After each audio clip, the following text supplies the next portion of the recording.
This is the thing which we are going to talk today. अब देखिए यहाँ पर एक चेंज आपको शायद दिखेगा। मैंने जो बैंकिंग हिस्ट्री को बांटा है वो 4 पार्ट्स में बांटा है।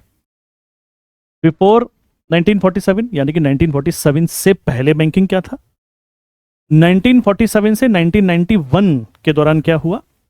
ये क्यों बांटते हैं मैं आपको थोड़ा सा बता दूं कि 1947 में जो गवर्नमेंट की पॉलिसीज थी towards the banking and towards the industries वो थोड़ी अलग थी। फिर एलपीजी रिफॉर्म एक कभी आपने शायद सुना हो, वो हुए थे उसके बाद 1991 में। तो 1991 के बाद अप्रोच सरकार का चेंज हुआ चीज़ों को लेकर। उसके बाद अक्सर आपने किताबों में देखा होगा कि 1991 से लेकर आज तक की हिस्ट्री को देखते हैं, लेकिन 2014 में मोदी सरकार केम इन फोर्स और उसके बाद से उन्होंने बहुत सारे रिफॉर्म शुरू किए। बैंकिंग में भी रिफॉर्म बहुत सारे हुए और उन रिफॉर्म्स को सरकार ने अलग से लिखना शुरू कर दिया।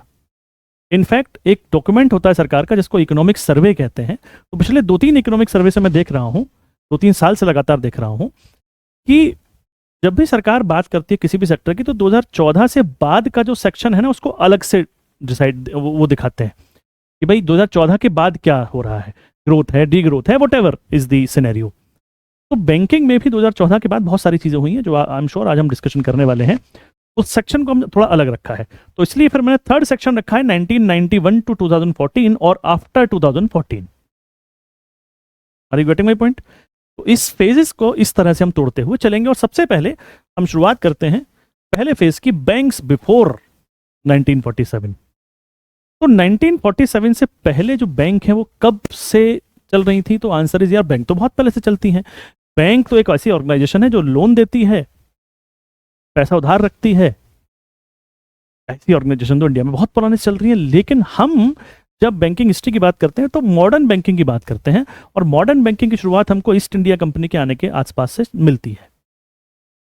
ईस्ट इंडिया कंपनी जब इंडिया में आई, देखो मैं एक छोटी सी चीज यहाँ क्लियर कर दूं, कई बच्चों को क्लियर नहीं होता है ये। देखो ईस्ट इंडिया कंपनी इंडिया में आई थी 1608 में। जहांगीर के कोर्ट में विलियम हॉकिंस गया था और वहां से इन्होंने काम करना शुरू किया था। कब तक रहे ये लोग इंडिया में?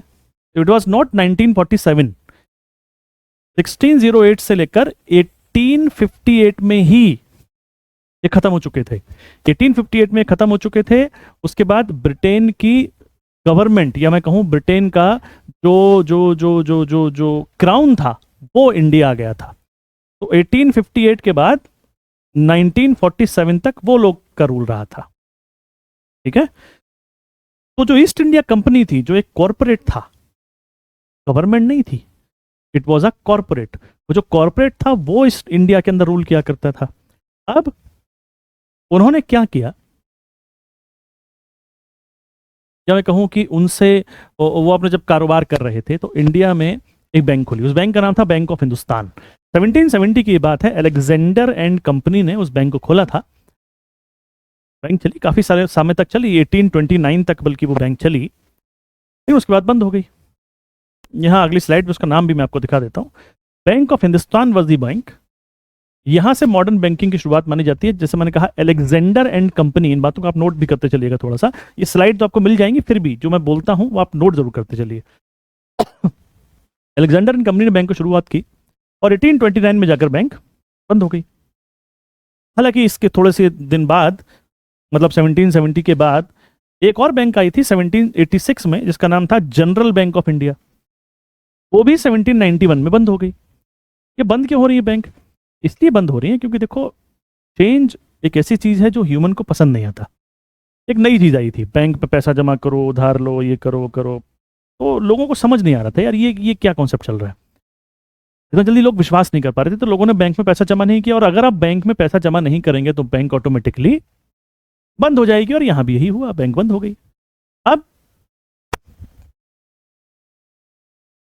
इसके बाद ईस्ट इंडिया कंपनी जो थी उन्होंने जिस एरिया पे अपना रूल कायम कर रखा था, जिस एरिया पे कब्जा कर लिया था, मैं ऐसा कहूं ज्यादातर चीजों को लेकर के, उस एरिया को वो कहते थे प्रेसिडेंसी। तो शुरुआत में कुछ पॉलिटिकल स्टोरीज ऐसी थी कि 3 बड़े एरिया पे उन्होंने कब्जा कर लिया था।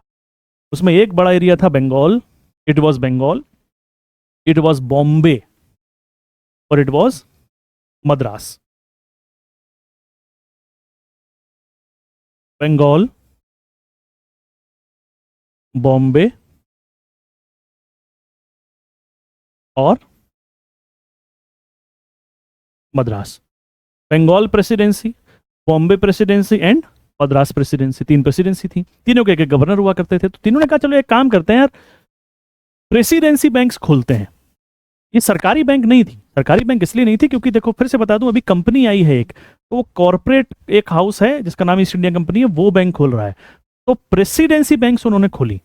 सबसे पहली प्रेसिडेंसी बैंक 1806 में खोली जिसको नाम दिया गया बैंक ऑफ बंगाल। फिर 1840 में दूसरी प्रेसिडेंसी बैंक खोली जिसको नाम दिया गया बैंक ऑफ बॉम्बे। और फिर 1843 में बैंक खोली जिसको नाम दिया बैंक ऑफ मद्रास। ये तीन प्रेसिडेंसी बैंक खोल दी गई और इंडिया में बैंकिंग की बढ़िया तरीके से ढंग से शुरुआत हो गई, मजेदार शुरुआत हो गई। अब देखिए साहब क्या हुआ। प्रेसिडेंसी बैंक खुल तो गई, लेकिन जो बैंक ऑफ बंगाल है और बैंक ऑफ बॉम्बे है और बैंक ऑफ मद्रास है, ये तीनों कुछ समय के बाद ऐसा लगा कि ये घाटे में चल रही है। देखो क्या हुआ कि जब फर्स्ट वर्ल्ड वॉर इंडिया में आया, मैं थोड़ा सा आगे आगे चल रहा हूं अभी, एक स्टोरी बीच में मुझे और लेनी है, बट अभी थोड़ा सा ना इन बैंकों की हिस्ट्री को कंप्लीट कर लूं जरा सा मैं, इन तीन बैंकों की हिस्ट्री को खाली। 1919 के आसपास बहुत सी बैंक बंद होने लगी। 1914 में वर्ल्ड वॉर शुरू हो गया था, first world war. World war जब चलता है तो इकोनॉमिक कंडीशन दुनिया की बेकार हो जाती है, तो लोग बैंकों से पैसा निकालने लगते हैं। तो यहाँ पर यही हुआ। और भारत में अब तक बहुत से बैंक खुल चुके थे जो बंद होना शुरू हो गए थे। 1921 में इन तीनों बैंकों की हालत भी बहुत खराब हो गई और ऐसा लगा कि अब इनको बंद कर देना चाहिए। लेकिन 1921 में इन तीनों बैंकों को मिलाकर एक नई बैंक खोल दी गई और उस बैंक को नाम दिया गया इंपीरियल बैंक ऑफ इंडिया। क्या नाम दिया गया भाई? It was imperial bank of India. ठीक है जी। थोड़ा सा और आगे ले चलता हूं कहानी को। 1955 में जब हम आजाद हो चुके हैं, गवर्नमेंट ऑफ इंडिया ने इंपीरियल बैंक ऑफ इंडिया को खरीद लिया। ये खरीदने को प्रोसेस को हम नेशनलाइजेशन कहते हैं, हिंदी में इसको राष्ट्रीयकरण कहते हैं। जब सरकार किसी चीज को, किसी कंपनी को खरीद लेती है तो इसको बोलते हैं नेशनलाइजेशन। तो इंपीरियल बैंक ऑफ इंडिया का नेशनलाइजेशन हो गया और इसके बाद एक नई बैंक बनी और उस नई बैंक को नाम दिया गया state bank of India, SBI. तो एसबीआई का पुराना नाम था इंपीरियल बैंक ऑफ इंडिया और वो बनी थी उन्हीं तीन बैंकों को जिसको हम प्रेसिडेंसी बैंक्स बोलते हैं। तो these three were the presidency banks. इस स्टोरी को थोड़ा याद रखिएगा, स्पेशल अटेंशन दे करके क्वेश्चंस आते हैं यहां से। ठीक है जी, ओके। हालांकि मैं फिर से थोड़ा पीछे आता हूं और फिर से अब ये भूल ही जाइए इंपीरियल बैंक ऑफ इंडिया वगैरह का। तीन प्रेसिडेंसी बैंक बन चुकी हैं 1843 तक, लेकिन 1843 के बाद कोई दूसरी बैंक नहीं बन रही। इसलिए भी नहीं बन रही क्योंकि बैंक खोलना एक महंगा अफेयर है, पैसा लगता है यार, बहुत पैसा लगता है बैंक खोलने के लिए। तो 1860 में एक एक्ट आया, एक कानून बना ब्रिटिश पार्लियामेंट में, और वहां यह हुआ कि भाई ज्वाइंट कैपिटल एक्ट एक आएगा। मतलब यह है कि भाई लोग पार्टनरशिप करके कोई फर्म बना सकते हैं। और जब ये कानून आया तो इंडिया में 1860 के बाद बैंकें भी खुलना शुरू हुई और एक के बाद एक 600 बैंक खुल चुकी थी इंडिया में, 600 बैंक्स। Can you imagine? अभी कितनी बैंक्स हैं? आप you can count on your tips. 600 banks थी उस समय। अब उसमें तीन नाम मैं आपको जरूर यहां बताना चाहता हूं। ये नेशनल बैंक ऑफ, ये इंपीरियल बैंक ऑफ इंडिया जब बनी थी उसका एक फोटोग्राफ मैंने विकिपीडिया से लिया है, चाहे तो आप इसको, मैंने आपको दिखाने के लिए है, आप इसको पढ़ लीजिएगा एक बार। ओके, तो जो दूसरी बैंक बनी, जो ऐसी बैंक बनी जो प्रेसिडेंसी बैंक नहीं थी, उनके बाद जो बैंक बनी उनको नॉन प्रेसिडेंसी बैंक बोलते हैं। तो जो पहली नॉन प्रेसिडेंसी बैंक थी, इनफैक्ट जैसा मैंने कहा इस मामले में तीन बैंकों का मैं डिस्कशन आपसे करना चाहता हूं, जरूरी है वो डिस्कशन करना। बैंक तो और भी बहुत से खुली हैं। इलाहाबाद बैंक 1865 में खोली गई and it was the first non presidential bank of India. याद रखिएगा, it was the first non presidential bank. ठीक है जी, और भी बैंक खुल रहे हैं, लेकिन इन बैंकों में इंडियंस का स्टेक नहीं है, ना ही इंडियंस डिसीजन ले रहे हैं कुछ। अब एक बैंक बीच में ये भी आती है, इसका नाम अवध कमर्शियल बैंक था, जो 1881 में खुली है। Faizabad was the headquarter of this bank. इसमें जो बोर्ड ऑफ डायरेक्टर था, उसके लोग में कुछ लोग इंडियंस थे, यानी पूरी तरह तो नहीं, लेकिन मैं ये कह सकता हूं कि लिमिटेड तरीके से कुछ लोग ऐसे थे यहाँ पे जो इंडिया के थे और इंडिया के बैंक को कंट्रोल कर रहे हैं। तो यहाँ ये इंपॉर्टेंट है बैंक, इसलिए 1881 में ये खुली, ये भी आपको याद रखिएगा। हालांकि अब अवध कमर्शियल बैंक नहीं है। पंजाब नेशनल बैंक 1894 में खुली, और ये वो पहली बैंक थी जो सिर्फ इंडियंस की बैंक थी। इसमें पैसा सिर्फ इंडियंस ने लगाया था। लाला लाजपत राय की बहुत प्रयास थे इसको बनाने में, और ये बनी 1894 पंजाब नेशनल बैंक। ठीक है जी, याद रखेंगे आप, आई होप आप याद रखेंगे। अच्छा, कहानी आगे बढ़ी, 1900 का टाइम आ गया। अब बैंक देखो जो काम करती है ना, तो बैंक कैसे काम करती हैं। जैसे मान लीजिए ये बैंक है, ये मैं हूं, ये बैंक का कोई कस्टमर है। मैंने मान लीजिए 100 रुपए बैंक में जमा किए, बैंक इसमें से कुछ पैसा कस्टमर को उधार दे देगा, लोन दे देगा, और कुछ पैसा अपने पास रिजर्व रखेगा। रिजर्व क्यों रखेगा? ताकि कल को कोई प्रॉब्लम हो जाए तो उसके पास थोड़ा पैसा होना चाहिए, इसलिए तो रिजर्व रखेगा। जैसे मान लेते हैं 100 रुपए में से 10 रुपए उसने रिजर्व रख लिए और 90 रुपीज कस्टमर को उधार दे दिए। मुझे बैंक मान लेते हैं 4% का इंटरेस्ट दे रही है, तो आगे हो सकता है कि 12% का इंटरेस्ट कस्टमर से ले रही हो, और बीच का जो गैप है इंटरेस्ट का, यही बैंक की कमाई है। ये तो आप जानते ही होंगे, नहीं जानते तो मैंने आपको बता दिया, यही बैंक की कमाई होती है। अब ये जो रिजर्व है, ये अगर ज्यादा रख रही है बैंक, तो उसके पास ज्यादा पैसा है अगर किसी कोई क्राइसिस आ गई तो उससे निपटने के लिए। लेकिन जिसके पास अगर यहां ज्यादा पैसा रखा जाएगा, तो भाई ये समझिए बात को आप, इसका मतलब यहां पैसा कम जा रहा है फिर, और जब यहां पैसा कम जाएगा तो प्रॉफिट कम होगा ना, बैंक तो ये नहीं चाहेगी। तो बैंक के करती क्या थी, यहां बहुत कम पैसा रखती थी, ज्यादा से ज्यादा पैसा कस्टमर को लोन दे देती थी प्रॉफिट बढ़ाने के लिए। कोई रेगुलेटर नहीं था। आज के डेट में आरबीआई के नाम से एक रेगुलेटर है बैंकों का, और वो डिसाइड करते हैं भैया सीआरआर इतना % अपने पास रखो, एसएलआर इतना % अपने पास रखो। मॉनेटरी पॉलिसी पढ़ेंगे तो उसमें हम लोग देखेंगे इन चीजों को। तो बैंकों को मानना होता है और उतना पैसा अपने पास रखना ही होता है। लेकिन उस समय रेगुलेटर तो नहीं था, लेकिन जो प्रेसिडेंसी बैंक जो थी, वो क्वासी रेगुलेटर की तरह से वो लोग काम करते थे, और काम चल भी रहा था। अब जब वर्ल्ड वॉर आई, लोगों ने पैसा निकालना शुरू कर दिया बैंकों से। यहां रिजर्व ज्यादा था नहीं बैंकों के पास, तो बैंक गिरना शुरू हो गए, बैंक बंद होना शुरू हो गए, बैंक बंद हो गए बहुत सारे।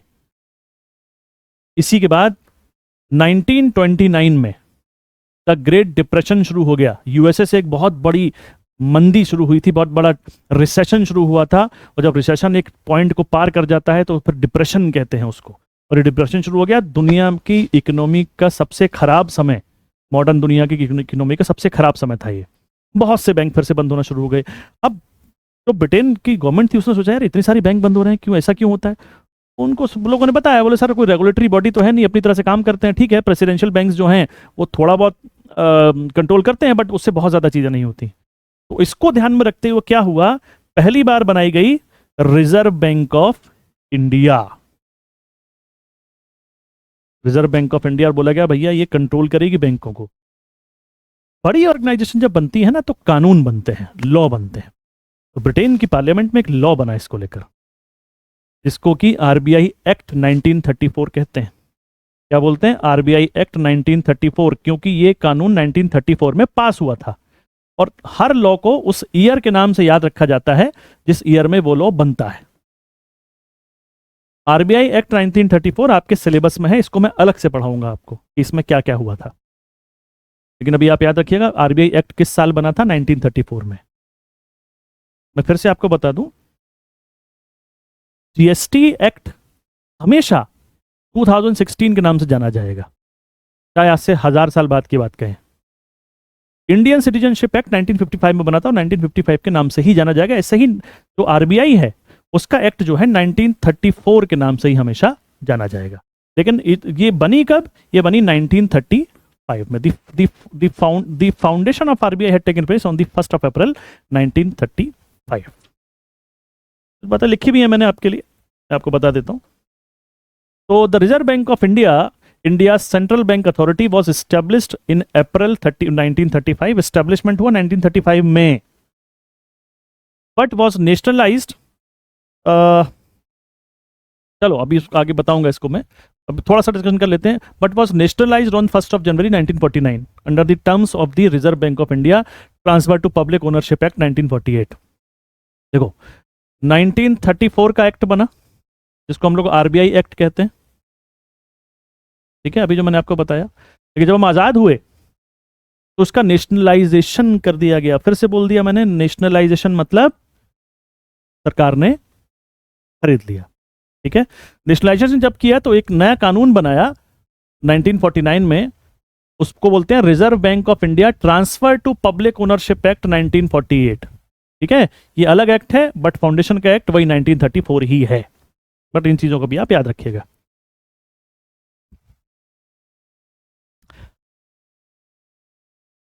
आरबीआई जब आ गई तो फिर चीजें कंट्रोल में आ गई और चीजें, बैंकों का उतना हालत खराब नहीं रही। अब सेकंड फेज में चलते हैं, 1947 के बाद क्या हुआ। तो 1947 के बाद, तो ये एक्चुअली देखो जो समय था ना, हम जब आजाद हुए तो दो तरह की इकोनॉमी लोग चला सकते हैं, कैपिटलिस्ट इकोनॉमी या सोशलिस्ट इकोनॉमी। और अभी इनकी डेफिनेशंस में बहुत ज्यादा तो नहीं जाऊंगा मैं, लेकिन आप इतना समझ लीजिए, कुछ इकोनॉमी में प्राइवेट कंपनीज ज्यादा होती हैं, या मैं कहूं प्राइवेट कंपनी ही होती हैं। कुछ इकोनॉमी में सिर्फ सरकारी कंपनियां होती हैं। इंडिया मिक्स्ड इकोनॉमी है, इसमें सरकारी कंपनियां भी हैं और प्राइवेट कंपनीज भी हैं। लेकिन उस समय हम सोशलिज्म की तरफ ज्यादा चुके हुए थे। मतलब उस समय का जो हमारा सिनेरियो था, उस समय का जो एरा था, उसमें यह था कि भाई हम सब कुछ सरकारी रखेंगे, प्राइवेटाइजेशन या तो नहीं होगा या होगा तो बहुत ही लिमिटेड होगा, बैंकें तो प्राइवेट होंगी नहीं। तो इस दौरान हमने ये कोशिश की कि जितनी प्राइवेट बैंकिंग थी सबको खरीद लो, और ज्यादातर को खरीद लिया गया, सरकार ने खरीद लिया, या क्या कर दिया, नेशनलाइजेशन कर दिया। लेकिन जब 1991 गुजरेगा तो एक अलग एरा शुरू होगा, और उस एरा के अंदर फिर ये होगा कि जो बैंकें होंगी वो प्राइवेटाइजेशन के दौर में चली जाएंगी, बैंकों में प्राइवेटाइजेशन शुरू हो जाए। तो इस दौरान क्या क्या हुआ, जब हम थोड़ा सा झुके हुए थे सोशलिज्म की तरफ, तो क्या हुआ, लेट अस सी। तो जो नेक्स्ट स्लाइड है उस पर देखते हैं।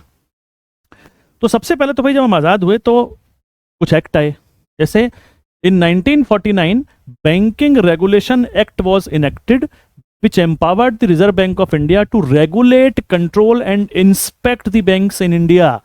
ये इंपॉर्टेंट एक्ट है। बैंकिंग हिंदुस्तान किसी एक्ट पे चलती है भाई, बैंकिंग रेगुलेशन एक्ट, ईयर याद रखिएगा 1949।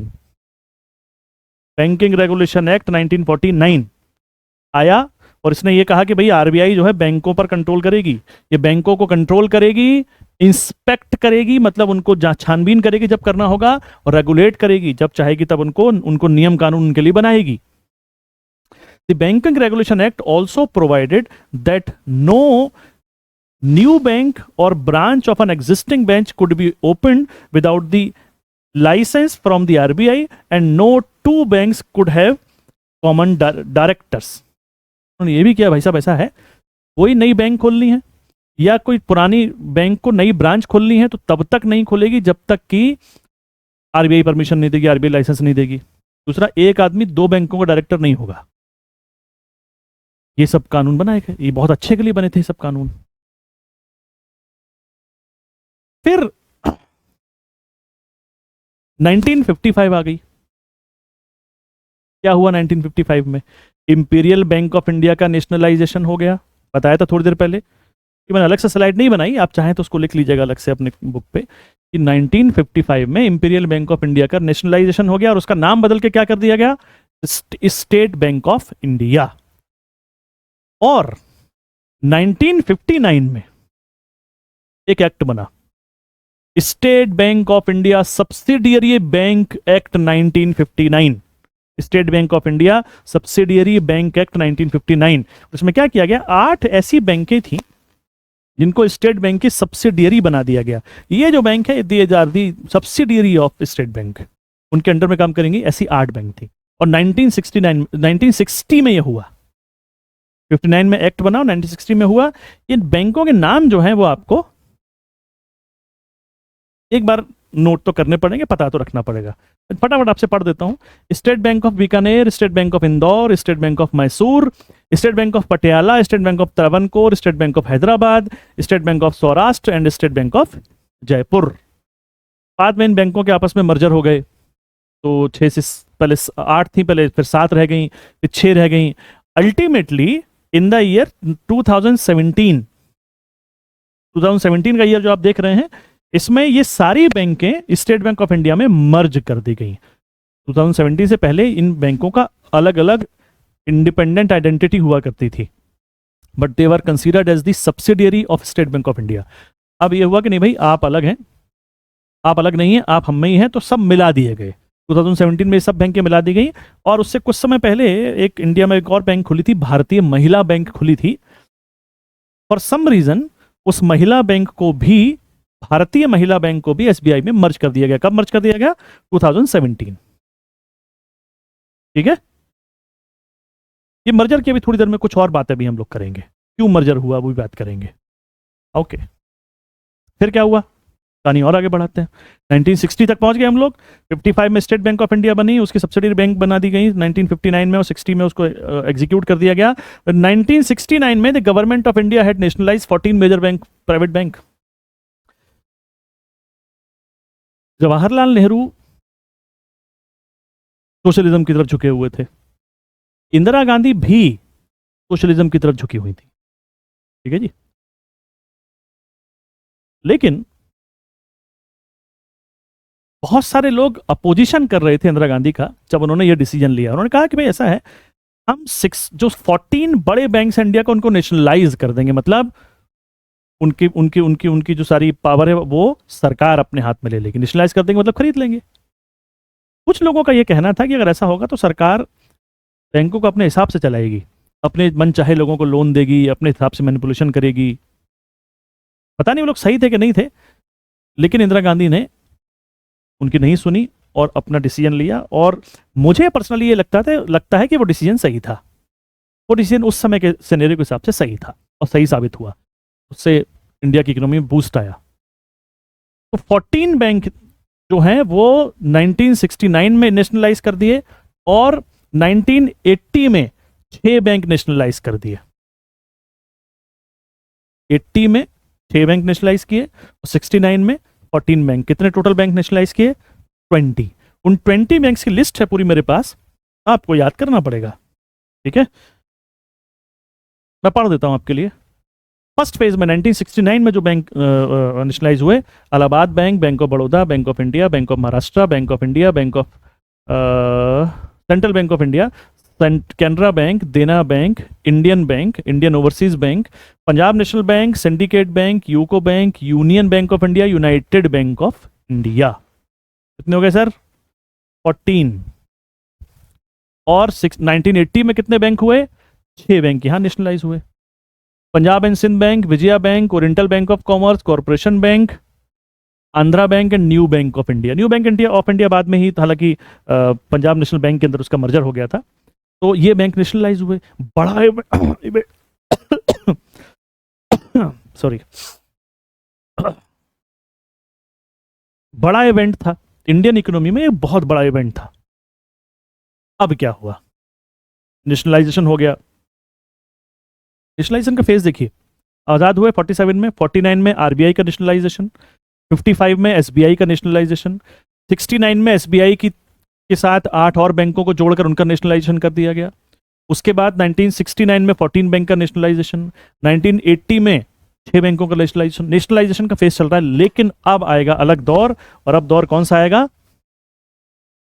1991 का दौर आएगा। तो 1991 के बाद क्या हुआ? आपने एक शब्द सुना होगा, LPG. L for liberalization, P for privatization, and G for globalization. Liberalization, privatization and globalization. ये क्या है उसके लिए अलग टॉपिक पर हम पढ़ाया जाएगा. अभी के लिए इतना समझ लीजिए कि हम सोशलिज्म से हटकर थोड़ा कैपिटलिज्म की तरफ मूव कर रहे थे. हमने लिबरल हो गए थे, हम लोग ओपन कर दिए थे हमने अपने मार्केट, और चीजों में सिर्फ सरकारी नहीं, अब प्राइवेट भी आएगा. पहले खाली सरकारी बैंकें थी, अब प्राइवेट बैंकें भी होंगी. पहले सिर्फ सरकार टेलीफोन डिपार्टमेंट चलाती थी, अब प्राइवेट कंपनियां भी आ जाएंगी. पहले सिर्फ सरकार हवाई जहाज उड़ाती थी, अब प्राइवेट एयरलाइंस भी आ जाएंगे. अब सरकार और प्राइवेट चीजें मिलकर करेंगे. प्राइवेटाइजेशन को ज्यादा बढ़ावा दिया गया. अब प्राइवेटाइजेशन के दो मतलब है. एक मतलब नई बैंकों को लाइसेंस मिलेंगे, नई प्राइवेट बैंकों को लाइसेंस मिलेंगे, सरकारी नहीं प्राइवेट. दूसरा, जो सरकार की कंपनियां हैं, सरकार की जो बैंक हैं, उसमें सरकार अपना स्टेक बेचेगी. देखिए, एक वर्ड होता है डिसइन्वेस्टमेंट. डिसइन्वेस्टमेंट. एक वर्ड होता है नेशनलाइजेशन.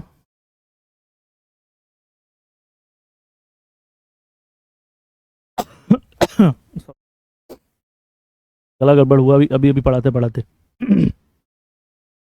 नेशनलाइजेशन मैंने अभी बोला, सरकार ने खरीद लिया. डिसइन्वेस्टमेंट, सरकार ने बेच दिया. सरकार क्या कर रही है, जैसे मान लो एसबीआई, मान लेते हैं कि ये 100% एसबीआई सरकार की थी. सरकार ने कहा भाई 20% मुझे बेचना है, इसमें से खरीद लो. शेयर निकाल दिए, बेच दिया मार्केट में. 10% और बेचना है, 5% और बेचना है, 3% और बेचना है. धीरे धीरे धीरे धीरे करके बहुत सारी बैंकें ऐसी हैं, ज्यादातर बैंकें सरकारी जिनको आप बैंक कहते हैं वो ऐसी हैं कि 50% से थोड़ा ही ज्यादा स्टेक सरकार के पास है. बाकी सब उन्होंने क्या कर दिया है, डिसइन्वेस्ट कर दिया है या बेच दिया है. पहले था खरीदना, अब है बेचना. समझ रहे? सरकारी बैंकों में डिसइन्वेस्टमेंट शुरू हो गया और प्राइवेट बैंकों को लाइसेंस देना शुरू हुआ. ये इस फेज में हुआ. तो कैसे हुआ? तो इसके लिए एक आदमी बहुत फेमस है, कुछ वर्ड्स में लिखे हैं. Liberalisation in 1990s, in the early 90s, then the government, वो ठीक है, जो मैंने आपको बताया वही सब है. अब यहां पर एक बहुत इंपॉर्टेंट कमिटी का नाम आता है Narasimhan committee. M Narasimhan committee. M Narasimhan साहब जो थे वो आरबीआई के एक्स गवर्नर थे, रिटायर हो चुके थे. 2 बार कमिटी बनी उनके रिकमेंड उनके उनके उनके उनके लीडरशिप के अंदर. M Narasimhan committee part 1 N Narasimhan committee part 2, 1991 और 1998. उन्होंने रिकमेंडेशन दिए बहुत सारे कि बैंकिंग में क्या क्या रिफॉर्म होने चाहिए. आफ्टर लिबरलाइजेशन बैंकिंग में क्या क्या रिफॉर्म होने चाहिए. Narasimhan committee part 1 and Narasimhan committee part 2. आपके सिलेबस में कमेटी का अलग से सेक्शन है, वहां पर मैं डिस्कशन करूंगा इनको डिटेल में. अभी हम सिर्फ बैंकिंग हिस्ट्री तक अपने आप को सीमित रख रहे हैं कि बैंकिंग हिस्ट्री पढ़ेंगे. तो एम नरसिम्हन समिति जो थी, ये जो समिति बनी, तो इन्होंने बहुत से रिकमेंडेशन दी. उसमें से एक ये था कि भाई प्राइवेट बैंकों को भी लाइसेंस दें. प्राइवेटाइजेशन करेंगे और प्राइवेट बैंकों को भी लाइसेंस देंगे. प्राइवेट बैंकों को लाइसेंस दिए गए. तो प्राइवेट बैंकों को जो लाइसेंस दिए गए, आज तक 3 फेज में लाइसेंस दिए गए. कौन कौन सी फेज में लाइसेंस दिए गए? 1993 से शुरू किए गए लाइसेंस देना. और जो फर्स्ट इनिशियल जो कुछ बैंक थी, मेरे ख्याल से एक्सिस बैंक या जो यूटीआई बैंक उस समय उसका नाम था, अब उसका नाम एक्सिस बैंक है, उसको लाइसेंस दिया गया. एचडीएफसी, आईसीआईसीआई, आईडीबीआई, 10 बैंकों को लाइसेंस फर्स्ट फेज में दिए गए. नाम पढ़ देता हूं. एक्सिस बैंक, ये जिसका उस समय नाम यूटीआई था. HDFC, ICICI, IDBI, IndusInd, DCB. ये 6 बैंक अभी चल रहे हैं. ये 4 बैंक अब नहीं है, बंद नहीं हुए हैं, मर्ज हो गए हैं. टाइम्स बैंक, इसका मर्जर एचडीएफसी बैंक में हो गया बाद में. ठीक है. ग्लोबल ट्रस्ट बैंक, इसका merger oriental bank of commerce में हो गया बाद में. बैंक ऑफ पंजाब, ये सेंचुरियन बैंक में इसका मर्जर हो गया. और सेंचुरियन बैंक जो एचडीएफसी में मर्जर हो गया.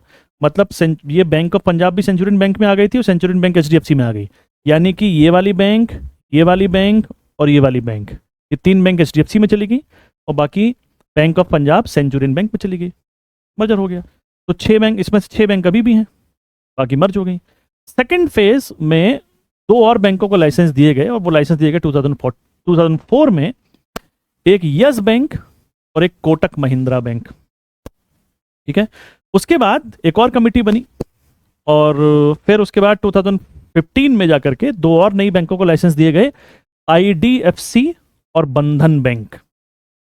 आईडीएफसी और बंधन बैंक, ठीक है जी। इसके बाद नरेंद्र मोदी जी की सरकार आई, उन्होंने कुछ और स्टेप उठाए, कुछ का डिस्कशन करना बनता है, जरूरी है, बहुत डिटेल में नहीं तो, लेकिन थोड़ा बहुत तो हम डिस्कशन करेंगे जरूर उनके बारे में। जहां तक हिस्ट्री की बात है, डिटेल में इनका डिस्कशन अलग अलग टॉपिक्स में होगा। अभी एक समरी, एक पूरी फिल्म अपनी आंखों के सामने से हम गुजार रहे हैं, ये हुआ, फिर ये हुआ, फिर ये हुआ, फिर ये हुआ। बाद में धीरे धीरे करके सारी हम उनकी जो परतें हैं सबको खोलेंगे और सब पे डिटेल में डिस्कशन होगा। तो बैंकिंग आफ्टर 2015 क्या हुआ, देखो सिंस 2014, अब देखो इसमें एक चीज तो आई, जैम। जैम का नाम आपने सुना होगा, जनधन आधार मोबाइल। सबसे पहले तो अकाउंट खुले, हर किसी का अकाउंट खोला जाएगा सर, गरीब आदमी हो अमीर आदमी हो, अकाउंट खोलना जरूरी है। Everyone should have the account. Document नहीं है चलेगा, डॉक्यूमेंट बाद में आ जाएंगे, पैसा नहीं है चलेगा, जीरो बैलेंस खोलेंगे। एक एक एक एक एक मूवमेंट टाइप चलाया गया 2014 में, और करोड़ों अकाउंट्स खुले। मतलब वो इतना सक्सेसफुल रहा कि जितनी सरकार चाह रही थी अकाउंट खोलना, उससे भी ज्यादा अकाउंट खुले, उससे भी कई ज्यादा अकाउंट खुले, यानी हर आदमी के पास अकाउंट आ गया। उस अकाउंट को मोबाइल से जोड़ दिया, और मोबाइल से जोड़ दिया आधार कार्ड को। तीनों एक प्लेटफॉर्म पर आ गए, और अब उससे फायदा क्या हुआ, टेक्नोलॉजी के पॉइंट ऑफ व्यू से बहुत आसान हो गया बैंकों को एक्सेस करना। एक एग्जांपल से हल्का सा बताऊंगा, जैसे मैंने कहा डिटेल में तो ये टॉपिक पे अलग डिस्कशन होंगे।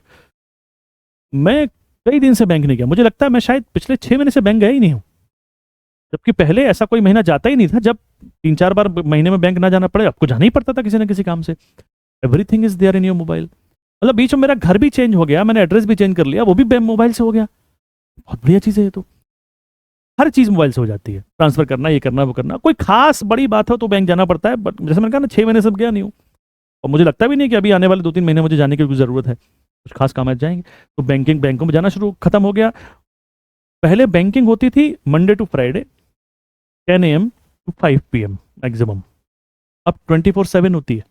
24/7 रात को 12 बजे मुझे पैसा भेजना जाएगा नहीं, तुरंत जाएगा। ये सब इसलिए हुआ क्योंकि जनधन आधार मोबाइल, जैम। दूसरा और क्या इस फेज में हुआ, issuance of the license to payments bank and small financial bank to achieve the last mile connectivity and financial इसको मैं समझाता हूं। एक अलग कैटेगरी निकली बैंक्स की, इसको हम लोग डिफरेंशियल बैंक्स या नीश बैंक्स कहते हैं। NICHE, नीश बैंक्स कहते हैं। ये टर्म जरूर याद रखेंगे आप लोग, कर रखना ही पड़ेगा आपको, बिना इसके काम चलेगा नहीं। Niche banks, what is niche bank? तो अब कमर्शियल बैंक तो काम कर ही रही हैं अभी तक। जो कमर्शियल बैंक है वो तो चलो पहले सरकारी थी, प्राइवेट आ गई, फिर आ गई दो, फिर आ गई दो, ठीक है। कुछ ऐसी बैंक भी खोलो तो कुछ स्पेसिफिक पर्पस से काम करें। ऐसी बैंक पहले होती थी, ऐसा नहीं कि नहीं हुई थी। जैसे कि रीजनल रूरल बैंक का आपने नाम सुना होगा, रीजनल रूरल बैंक, क्षेत्रीय ग्रामीण बैंक। ये वो बैंक थी जो गांव में ही टारगेट रखती थी अपने कस्टमर को, कि गांव के अंदर ही हम टारगेट रखेंगे और गांव में टारगेट रख के हम चीज़ों को अपनी बैंकिंग फैसिलिटी गांव वालों को देंगे। एक बैंक कोऑपरेटिव बैंक्स खुली,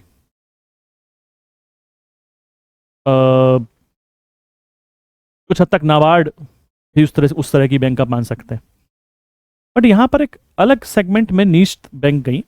नीश बैंक जिनको कि हम लोग डिफरेंशियल बैंक भी कहते हैं। नरसिम्हन कमेटी ने कहा था, the Narasimhan committee of 1991 as well as the discussion paper on banking structure in India, the way forward, Reserve Bank of India 2013, RBI का एक रिपोर्ट थी, emphasized that India should have 3 or 4 large commercial banks with domestic and international present along with the foreign banks। 1991 में नरसिम्हन साहब कह गए और 2013 में RBI ने एक रिपोर्ट में कह दिया जिसका नाम था the way forward structure in India, banking structure in India the way forward. उन्होंने कहा भैया कि बड़ी बैंकें 3-4 रखो बस। आपने देखा होगा मर्जर हो रहे हैं बैंकों के, ये बैंक उसमें मर्ज हो गई, वो बैंक उसमें मर्ज हो गई, एंड में 3-4 ही रह जाएंगी। मुझे ऐसा लगता है शायद 2 ही रह जाएंगी। बोले बाकी दूसरी बैंक खोलो। इस सेकेंड टीयर में comprise several mid size lenders including niche bank. कुछ दूसरी तरह की बैंक खोलो जो स्पेसिफिक काम करेंगे। जैसे अब उन्होंने क्या किया इस दौरान देखिए क्या हुआ। आफ्टर 2014 ये वाला काम चल रहा है। कुछ बहुत सारी बैंकें कुछ बैंकों में मर्ज हो गई हैं। जैसे कैनरा बैंक में सिंडिकेट बैंक मर्ज हो गई 2020 में। पंजाब नेशनल बैंक में ओरिएंटल बैंक ऑफ कॉमर्स और यूनाइटेड बैंक ऑफ इंडिया मर्ज हो गई। इंडियन बैंक में इलाहाबाद बैंक मर्ज हो गई। यूनियन बैंक ऑफ इंडिया में 2 बैंकें मर्ज हो गई, Andhra bank and corporation bank. Vijaya bank और देना बैंक मर्ज हो गई बैंक ऑफ बड़ौदा में इन द ईयर 2019। और 2017 में ये सारी बैंक जो हैं, सारी जो स्टेट बैंक की जो सब्सिडरी बैंक थी एंड भारतीय महिला बैंक, ये सब मर्ज हो गई स्टेट बैंक में। बैंकों का मर्जर चल रहा है, 2014 के बाद शुरू हुआ है सब। ये अलग फेज चल रहा है बैंकिंग का, मैं लेट मी टेल यू। और आने वाले 4-5 सालों में ये और बहुत सारे बदलाव आने वाले हैं इसमें। तो banking is a dynamic sector these days. बहुत सारे चेंजेस होने वाले हैं, बहुत सारे चेंजेस होने वाले हैं। Wait and watch. फिर जैसा मैंने बोला डिफरेंशिएटेड बैंक या नीश बैंक। देखो नीश बैंक्स वो बैंक्स होते हैं जो किसी पर्टिकुलर सेगमेंट में काम करते हैं। चलो कुछ ऐसे बैंक बनाए जो एमएसएमई को या गरीब लोगों को लोन देंगे, खाली उस तरह के बैंक बनाए। ये बड़े बड़े बैंक नहीं होंगे, छोटे छोटे उनको रिस्ट्रिक्शन रखेंगे, कोई बहुत सारा नियम कानून उनके लिए बनाएंगे, बहुत ज्यादा लोन भी नहीं दे पाएंगे, लेकिन सेगमेंटेड एरिया में काम करेंगे। इस तरह की बैंकों को बोलते हैं नीश बैंक, जो किसी पर्टिकुलर सेगमेंट के लिए बने होते हैं। Niche banks are the bank that serve the need of a certain demographic segment of the population. एक certain segment of the population को वो सर्व करते हैं। जैसे स्मॉल फाइनेंशियल बैंक्स का नाम आपने सुना। Small financial banks, payment bank are the example of the differentiated banks in India. ये इंडिया में शुरू हो चुके हैं। Small financial banks and payments bank शुरू हो गए हैं। आपने बिल्कुल इनका नाम सुना होगा, इनको देखे होंगे। अभी मैं 2-3 नाम बोलूंगा आपको, अब फिर याद आएगा। देखो आपको कुछ और बैंक, कुछ और तरीके के बैंक भी शुरू होने हैं जल्दी ही। जैसे कस्टोडियन बैंक शुरू होने हैं। Wholesale and long term financial banks are newly proposed differentiated bank. नए प्रपोजल हैं, शुरू हो रहे हैं इस तरह के बैंक। जैसे मैंने कहा इनके बारे में, कौन सी बैंक क्या काम करता है, कैसे करता है, वो अलग टॉपिक्स में चलेगा। अभी क्या चल रहा है, हिस्ट्री। अभी हिस्ट्री तक अपने को हम लोग थोड़ा कंस्ट्रेन करके रखेंगे। जैसे जो पेमेंट बैंक है, देखो ये कुछ पेमेंट बैंक्स हैं। आपने ये देखो एयरटेल बैंक का नाम सुना होगा, पेटीएम बैंक का नाम सुना होगा, इंडियन पोस्टल बैंक का नाम सुना होगा। These are the payment banks. ये नॉर्मल बैंक से की तरह होते हुए भी बहुत कुछ उनसे अलग होते हैं। फिर स्मॉल फाइनेंशियल बैंक्स, इसमें आपने बहुत लोगों के नाम तो नहीं सुने होंगे, लेकिन मुझे लगता है ये एयू फाइनेंस का नाम आजकल इसका एडवर्ट में टीवी पे देखता हूँ, शायद आपने इसका नाम सुना होगा। कुछ बैंक्स मैंने आपको दिखाया, ऐसे कई सारे बैंक और खुल चुके हैं। लाइसेंस भी इनके थोड़े से रिलैक्स करके दे दिए जाते हैं, उतना टफ नहीं इनका लाइसेंस लेना, और ये डिफरेंशिएटेड काम कर रहे हैं। ये जो है आज तक की बैंक का हिस्ट्री है। तो हम हिस्ट्री से लेकर के हम प्रेसिडेंसी बैंक से, बल्कि मैं और पहले जाऊं तो बैंक ऑफ इंडिया से लेकर के हम यहां तक स्मॉल फाइनेंशियल बैंक्स तक और ये पेमेंट बैंक्स तक पहुंच गए। आगे क्या होगा, बहुत कुछ होना है, लेकिन मुझे पढ़ाने के लिए इस समय बहुत कुछ है। इन बैंक्स के बारे में बहुत कुछ पढ़ाना है इस समय। अब वो पुरानी ट्रेडिशनल बैंकिंग खत्म हो चुकी हैं। बहुत सी चीजें किताबों में जो लिखी हैं उनका अब यूज ही नहीं है ज्यादा। हम अभी भी याद कर रहे हैं कि MICR माइकर कोड क्यों होता है, IFSC का क्या, उनका अब यूज ही खत्म होने वाला है धीरे धीरे करके, और खत्म हो गया। चेक कितने लोग काटते हैं, चेक की कितनी जरूरत पड़ती है अब। फिर भी मैं आपको पढ़ाऊंगा, आई एम नॉट सेइंग कि नहीं पढ़ाऊंगा, क्योंकि एग्जाम में तो अभी भी कभी कभी आ ही जाते हैं, लेकिन फ्यूचर इन सब चीजों का, फ्यूचर इसका है। फ्यूचर में आपको NPCI पढ़ाऊंगा, UPI पढ़ाऊंगा, ये कैसे काम करते हैं, मजा आएगा आपको। ठीक है, आज का लेक्चर यहीं तक सीमित रखते हैं, कुछ और बात करेंगे अगली बार। नमस्कार।